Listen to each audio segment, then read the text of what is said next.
Most SaaS teams right now are optimizing a playbook that is already outdated.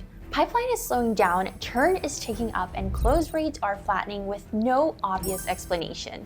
And here's what we think is actually happening. At Supademo, we've spent years helping B2B SaaS teams communicate their products across sales, marketing, support, onboarding, customer success, enablement, and training. And across every single one of those departments, we keep seeing the same pattern. The old model was built around people delivering information. The new model is built around experiences that let people find value on their own terms. That shift is happening department by department right now, and the teams that haven't noticed yet are already behind. So in this video, we're going to walk you through exactly what that looks like department by department, what the best teams are already doing differently, and the specific playbooks you can use to make it happen inside your own business. And for everything we covered today, we have a dedicated step-by-step playbook inside the Supademo Academy, all linked in the description below. All right, let's start with sales. The 45-minute discovery call where a rep walks a prospect through a live demo was the backbone of B2B sales for over a decade. That model is being replaced, not because reps aren't valuable, but because buyers have changed. Today's buyer has already read your G2 reviews, compared your pricing to 3 competitors, and watched a walkthrough on YouTube before your SDR even sends a first touch. They don't need a rep to show them what the product does. They need a reason to believe it'll work for their specific situation, and they need to be able to bring that case to everyone else involved in the decision. So what the best sales teams are doing right now is building trackable, personalized leave behinds. Interactive demos sent within 24 hours of a call tie directly to the pain points discussed that buyers can explore on their own time and share with their full buying committee. Orbitax, a global tax technology company selling across 195 jurisdictions, uses this as its core post-call motion.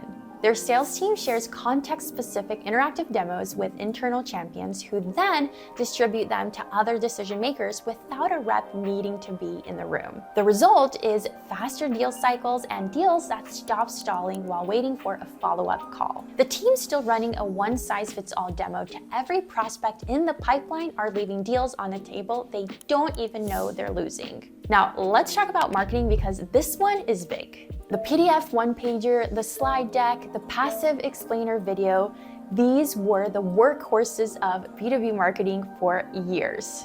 And honestly, they're not converting the way they used to. Buyers don't want to read about your product. They want to experience it. What our team at Supademo keeps seeing is that the marketing teams pulling ahead right now aren't producing more content. They're removing friction. They're replacing requested demo gates with embedded interactive experiences that let visitors explore the actual product before they ever fill out a form. And the numbers back this up. Beehive, the newsletter growth platform, embedded interactive demos on their site and saw over 20% of demo viewers convert into qualified signups, compared to their site-wide average. Their demo experience converted 50% better than the rest of the site for free to paid, and in under 2 months, they added roughly $10,000 in self-serve revenue directly attributable to people experiencing the product before signing up. Senja, a social proof platform, used the same approach and reached over 100,000 unique viewers across their embedded demos while bringing their acquisition costs down at the same time. The principle behind both of these is the same. Gate persistence, not value.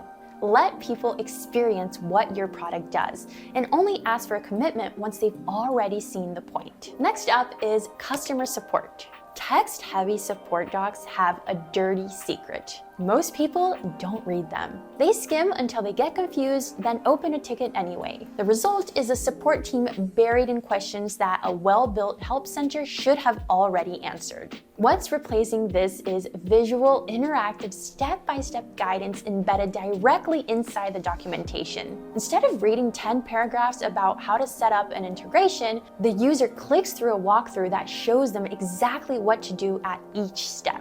Rare Circles, a community and engagement platform, rebuilt its entire support documentation around this model. Instead of writing instructions, their team now sends interactive walkthroughs in response to support tickets and reports, saving hours of redundant work. One team member even said it saved them from 3 separate calls in a single day just by sending a walkthrough to a customer who hadn't completed onboarding. That's the version of support documentation that actually works. Now, let's move to user activation. This one matters for everyone. The most important metric in SaaS is time to value. How long it takes from sign up to the moment a user thinks, okay, I get it. For B2B SaaS, the median is around 30 days. Top performers get there in under 7. The longer that window is, the more users you lose before they activate. The old model was assigning a CSM to walk users through onboarding on a call. That doesn't scale and creates a bottleneck. We experienced this ourselves at Supademo. We struggled with slow time to value and low onboarding completion, so we ran experiments to reduce friction.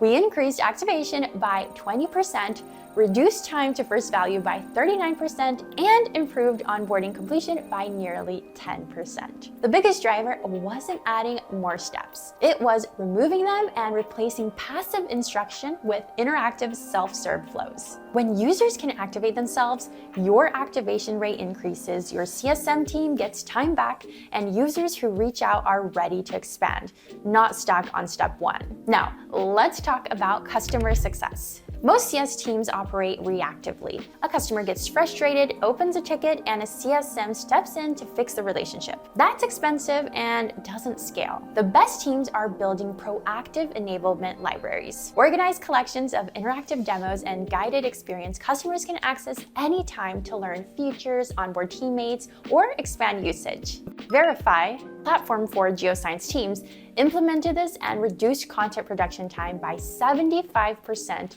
avoiding hiring another employee, and increased engagement with their knowledge base. Their customers became more confident, used more features, and required less hand-holding to renew.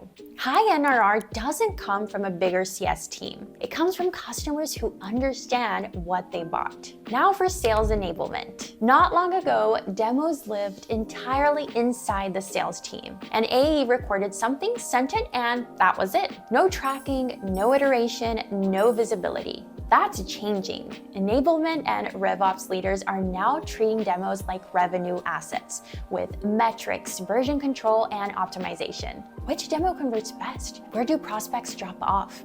Which ones get shared internally? Orbitax again is a great example. Before Supademo, their demo videos had no tracking. Now they distribute interactive demos, track engagement, and use that data to prioritize deals and follow up at the right moment. If your demo is still sitting in Google Drive with no tracking, you're flying blind in one of the highest leverage assets. Finally, team training. Live training sessions are one of the most expensive ways to transfer knowledge.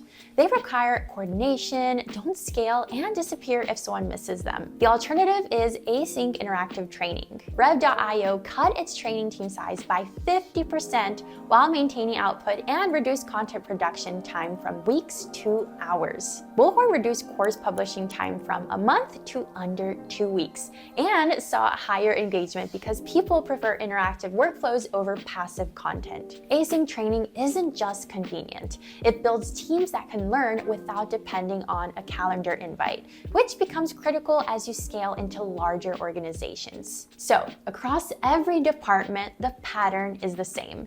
The old model was built around people delivering information. The new model is built around experiences that compress the time between I'm interested and I get it. The teams that figure this out first will move faster, retain better, and close more deals against competitors still running the old playbook. And here's what we've learned building Supademo. The starting point is simpler than most people think. Look at every moment where someone has to wait for a human to show them something, whether that's a rep, a CSM, a trainer, or support agent, and ask if that experience could be built once and delivered at scale. That's where interactive demos make the biggest difference, and that's exactly what Supademo helps you do. You can get started for free using the first link in the description and build your first demo in minutes. And if you want the step-by-step playbooks we mentioned, they're all live in the Supademo Academy, also linked below. If this was useful, like, subscribe, and turn on notifications so you don't miss what's next. We'll see you in the next one.